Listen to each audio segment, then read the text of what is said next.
रब का बंदा पर्दा पोशी करने वाला होता है। फकीर वो होता है जो पर्दा पोशी करे। मैं आपको बताऊं, निजात के लिए ये सियासता की हदीस है, इब्ने माजा में मौजूद है। ये निजात के लिए इतना बड़ा सरमाया है और आसान नुस्खा है कि उखरवी तौर पर कामयाबी, यानी गुनाह और गलतियों के बावजूद अल्लाह दरगुजर कर दे, कामयाबी हो जाए।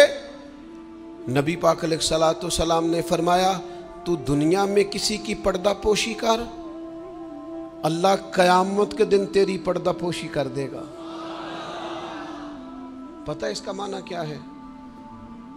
ऐब खोले बगैर ही रब कयामत में माफी अता कर देगा। इससे बड़ा सहारा है कोई? सिर्फ इतना करो, पर्दे पर्दे ही रहने दो। बड़ा शौक है लोगों को टो में पढ़ने का, जसूसी करने का, खबर लेने का। अच्छा, जो खबर लेनी चाहिए वो नहीं लेते।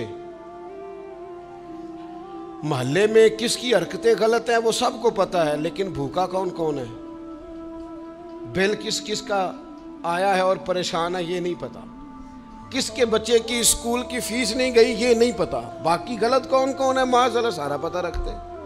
पर्दा पोशी, अल्लाह का बंदा पर्दा पोश होता है। फकीरी नाम ही पर्दा पोशी का है। तेरे पास लाखों के राज हों लेकिन तूने सीने में छुपाए हुए। फकीर अपने कफन में बड़े राज छुपा के दुनिया से चले जाते हैं, वो राज खोला। फकर का बहुत बड़ा दर्जा ये है कि तेरा दिल पर्दा पोशी वाला हो, और अगर तू पर्दे खोले, पर्दा दरी करे, तो नबी पाक ने फरमाया जो किसी के पर्दे खोलेगा वो अपने घर के अंदर भी बैठा हुआ तो अल्लाह उसके पर्दे खोल के उसे जलील कर देगा। क्या माना है? साफ सुथरी दो टोक बात है। जिसका जलील होने का दिल हो कि मेरे पर्दे खुल जाए, वो दूसरों के खोल दे, खुद ब खुद तेरे खुल जाएंगे। लेकिन दूसरों के बच्चों की बातें चस्के ले ले के करना और फिर कहना मेरे बच्चे बदनाम ना हो, दूसरों के घर की बातें मुंह खोल खोल के करना और फिर ख्याल करना कि तेरे बच्चों की कोई बात नहीं करेगा। ओ भाई, अगर चाहता है तेरे पर्दे कायम रहें तो फिर तू भी पर्दे कायम रख।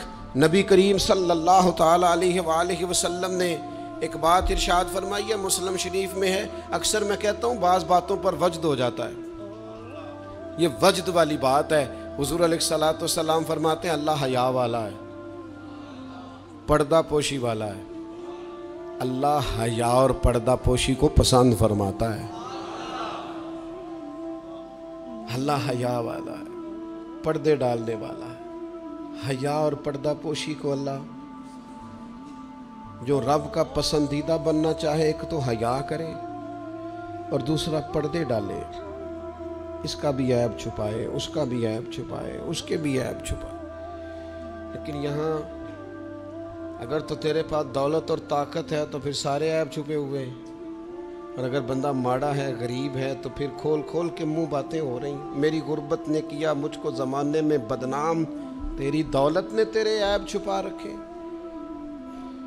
अपनी तबीयत को पढ़। अल्लाह का बंदा कंजुल माल में मौजूद है, हज़रत उमर रदी अल्लाह ताला अन्हु बैठे थे। ये ज़रा देखिए ये हुजूर की तरबियत याफ्ता जमात कैसी थी।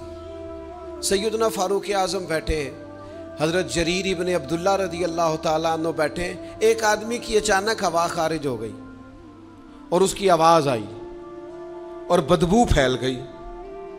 अब ये चीज़ें बाज़-औक़ात इंसानी तबीयत के कंट्रोल में नहीं होती। हमारे यहाँ लोग मजाक उड़ाते हैं, फबतियाँ कसते हैं, तानाज़नी करते हैं। हवा खारिज हुई, आवाज़ भी आई और बदबू भी फैली।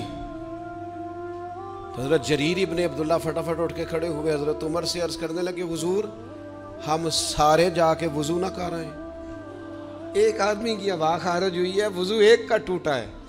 हज़रत जरीर फटाफट उठ गए कि कहीं किसी एक की तरफ लोगों का इशारा ना हो जाए, वो बंदा शर्मिंदा होगा, पर्दा खुलेगा। ये तरबियत है रसूलुल्लाह के सहाबा की। उठ के खड़े होकर अर्ज की हुजूर अमीरुल मोमिनीन, चूंकि आप इस वक्त हमारे अमीर, इजाजत दें सारे वुजू न कर आए। तो वो भी तो हजरत उमर थे ना।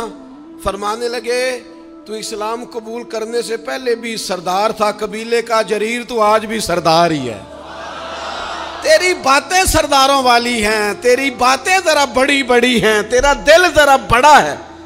तूने जो बात की है वो बड़े लोग किया करते हैं, पर्दा पोशी बड़े लोग करते हैं, किसी को शर्मिंदगी से बड़े लोग बचाते हैं। किसी शख्स का गर्दन ना झुके, ये बड़े लोगों का काम है, बड़े लोगों का।